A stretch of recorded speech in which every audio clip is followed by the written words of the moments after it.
Withdrawing funds held by Amazon Prime can be a straightforward process if you follow the right steps. Here is a simple guide to help you navigate through it. Step 1. Log into your Amazon account. Visit the Amazon website and log into your account using your email and password.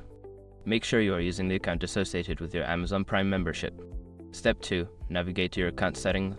Once logged in, hover over the Accounts and List menu at the top right corner of the page. Click on your account from the drop-down menu to access your account settings. Step 3. Access your payments. In the account settings, find and click on the Your Payments option. This section will show you all your payment methods and any funds available for withdrawal. Step 4. Select the funds to withdraw. Look for the section that displays your available balance of funds.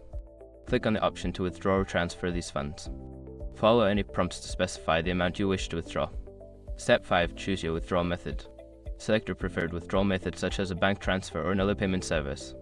Enter the necessary details and confirm the transaction to complete the withdrawal process. After completing these steps, you should receive a confirmation of your withdrawal. If you encounter any issues, consider reaching out to Amazon customer support for assistance.